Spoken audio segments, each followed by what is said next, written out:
इनके दिमाग में बिठा रखा है। इस सेकुलरता को हमें छोड़ना होगा। अगर हम अब भी नहीं चेते तो निश्चित तौर पर हम अपने बच्चों की कब्र अपने हाथों से खोद रहे हैं। हमें चेतना होगा, हमें जागना होगा। आप सब लोग अब भी अगर नहीं संभल पाए इस समाज में, अब जब हम गांव में घूम रहे थे तो बहुत से लोग ऐसे मिले जो ये उंगली उठाते हैं कि यहाँ पर क्या क्या करेंगे। एक बात बताओ, जहां पर केवल मुस्लिम लोग रह रहे हैं, मैं खुलकर बोल रहा हूं, जहां पर केवल मुस्लिम लोग रह रहे हैं वो खुलकर सरकार के खिलाफ नारेबाजी कर रहे हैं, खुलकर तोड़फोड़ कर रहे हैं। अगर हमारा एक भी घर है उस घर के लोगों को नुकसान पहुंचा रहे हैं। और हम लोग जहां ये लोग रह रहे हैं, हमने किसी को दुख दिया क्या?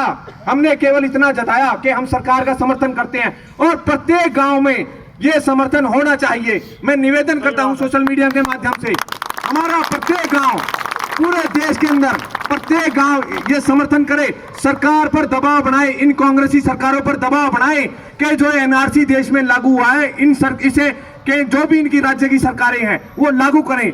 आज कमलनाथ ने स्पष्ट तौर पर मना किया है कि कांग्रेस सरकार इसे लागू नहीं करेगी।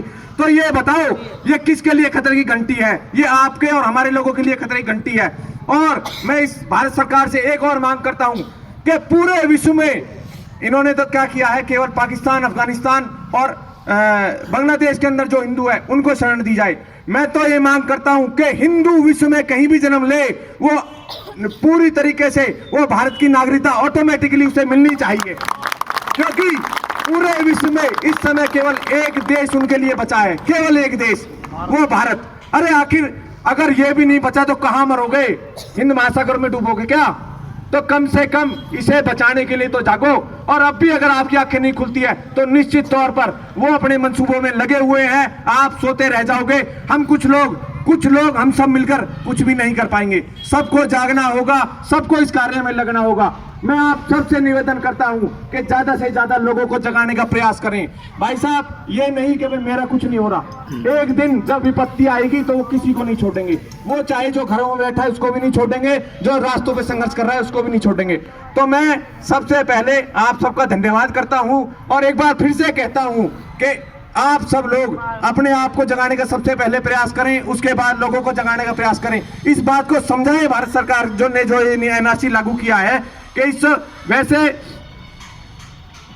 जो हमारे यहाँ पर देश में लोग बसे हुए हैं जिन्हें मुस्लिम कहते हैं, उन्हें इससे कोई डर नहीं है।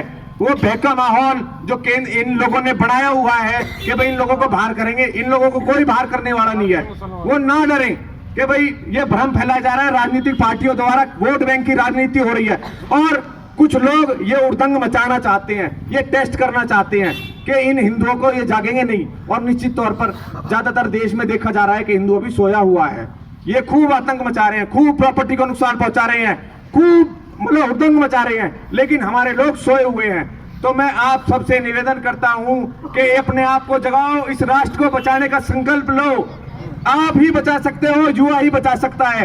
एक एक युवा जब तक नहीं जागेगा, जब तक इस राष्ट्र को बचाए कोई नहीं बचा पाएगा। इसलिए आप सबका आज जो इस समर्थन रैली में या इस यात्रा में आप सब आए, मैं फिर से धन्यवाद तो नहीं दूंगा, लेकिन मैं आप सबका आभारी हूं। बहुत बहुत धन्यवाद।